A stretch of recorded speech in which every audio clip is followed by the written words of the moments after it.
ဒီမနက်ခင်းမှာတော့ကာတာဆိုတဲ့လူတစ်ယောက်ဟာသူ့ချစ်သူအေဗာနဲ့မကြခင်လက်ထပ်တော့မှမို့လို့အံ့အားသင့်စရာတစ်ခုခုလုပ်ပေးဖို့စဉ်းစားနေခဲ့တာပါဒါပေမဲ့ရုတ်တရက်သူ့ဖုန်းထဲကိုဝင်လာတဲ့သတင်းတစ်ခုကသူ့ဘဝကိုလုံးဝပြောင်းလဲပစ်လိုက်ပါတော့တယ်သတင်းကောင်းစဉ်ကရှုံးမိသားစုရဲ့တာမတ်ကိုအကျင့်ပြတ်ချစားမှုနဲ့ဖမ်းဆီးလိုက်ပြီးမင်္ဂလာပွဲဖြစ်တဲ့ကာတာတယောက်ထိတ်လန့်သွားတာကအဲ့ဒီသတင်းတွေကတပ်ပုံဟာသူ့ပုံစံဖြစ်နေတာကိုတွေးလိုက်ရလို့ပါပဲဒီကိစ္စတွေရဲ့နောက်ွယ်မှာသူ့ရီစားဟောင်းဆန်ဒီရှိနေတယ်ဆိုတာသူချက်ချင်းသိလိုက်တယ်ကာတာတယောက်ဒေါသထွက်နေပေမဲ့အေးအေးဆေးဆေးပဲစောင့်ကြည့်ဖို့ဆုံးဖြတ်လိုက်တယ်ဒီလူတွေကသူ့ကိုကစားကျင်နေဆိုရင်သူလည်းပြန်ကစားပြမယ်လို့တွေးလိုက်တာပေါ့အဲ့ဒီအချိန်မှာပဲတကားခောက်တန်ကြလို့တောဖွင့်လိုက်တော့ဆန်ဒီရောက်လာခဲ့ပါတယ်ဆန်ဒီကမျက်ရည်တွေဝဲပြီးသူ့ကိုနားလည်မှုလွဲနေတာတွေရှင်းပြချင်တယ်လို့ပြောတယ်လူကတ်ဆိုတဲ့လူကသူ့ကိုအတင်းအဓမ္မလုပ်ခဲ့ပြီးဓာတ်ပုံတွေရိုက်ထားလို့ကာတာကိုဒီလိုတွေလုပ်ခဲ့ရတာပါတဲ့ကာတာကတော့သူ့ကြံအစီတိုင်းနားထောင်ရောက်ဆောင်နေခဲ့တယ်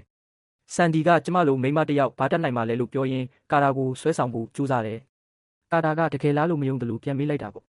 သူ့ကိုလှည့်စားဖို့ကြိုးစားနေတဲ့ဆန်ဒီကိုသူယုံရှာနေခဲ့တာပါရှင်ကျမကိုလိုချင်သေးလားလို့ဆန်ဒီကမေးတော့ကာတာကမလိုချင်ဘူးလို့ပြက်ပြက်တတပြောလိုက်တယ်ဆန်ဒီကသူအေဗာနဲ့လက်ထပ်တော့မယ်ဆိုတာကြားတယ်လို့ပြောပြီးကာတာကိုနောက်ဆုံးတစ်ခေါက်တူနေဖို့တောင်းဆိုလိုက်တယ်ကာတာကလုံးဝမဖြစ်နိုင်ဘူးငါယုံတယ်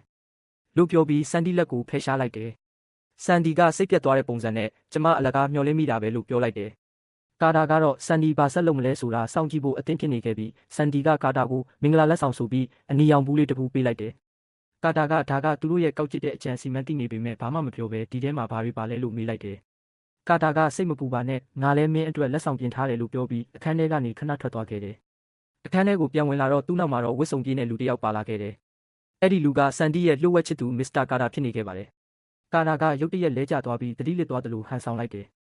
ဆန်ဒီပေးတဲ့လက်ဆောင်ဘူးလေးတွေကရွှေရောင်နာရီလေးတစ်လုံးကတော့အခန်းကျမ်းပြင်ပေါ်မှာပြန့်ကျဲကြံရစ်ခဲ့တာပေါ့မစ္စတာကာတာကအဲ့ဒီနာရီလေးကိုကောက်ယူပြီးလှောင်ပြောင်ရေမောလိုက်တယ်ဆန်ဒီကကာတာတတိယလာမှာဆိုလို့မစ္စတာကာတာကိုမေးတော့သူကလူတရာကိုလဲကျစေနိုင်တဲ့ဆေးကိုတိုက်ထားတာစိတ်မပူနဲ့လို့ပြောပြီးဆန်ဒီကိုအားပေးလိုက်တယ်အဲ့ဒီနောက်သူတို့နှစ်ယောက်ဟာတတိလစ်နေတဲ့ကာတာရဲ့အနားကိုတိုးကပ်လာခဲ့ကြတယ်ဆန်ဒီကကာတာရဲ့အဝတ်တွေကိုချွတ်ဖို့ကြိုးစားတော့မစ္စတာကာတာကဒေါသတကြီးနဲ့ဘာလုပ်နေတာလဲဒီကိစ္စကိုတကယ်ဖြစ်စေချင်တာလားလို့អော်လိုက်တယ်ဆန်ဒီကသူ့ကိုကြောက်ရွံ့စွာကြည့်လိုက်ပြီးမစ္စတာကာတာရှင်ကလက်ညှိုးလေးလိုပဲလို့ပြောခဲ့တယ်လေလို့ပြန်ပြောလိုက်တယ်မစ္စတာကာတာကပါဇက်ပိတ်သူ့ကိုအဝတ်စားတွေမြန်မြန်ဝတ်ပေးလို့ဆန်ဒီကိုអော်လိုက်တယ်ပြီးတော့ဒီအတုံးမကျတဲ့ကောင်ကငါးထပ်တောင်ကိုကောင်းနေတယ်လို့မယုံနိုင်ဘူးလို့မနာလိုစွာရေရွတ်လိုက်တယ်မစ္စတာကာတာကဆန်ဒီကိုကာတာဘေးမှာလဲလျောင်းခိုင်းပြီးဓာတ်ပုံရိုက်လိုက်တယ်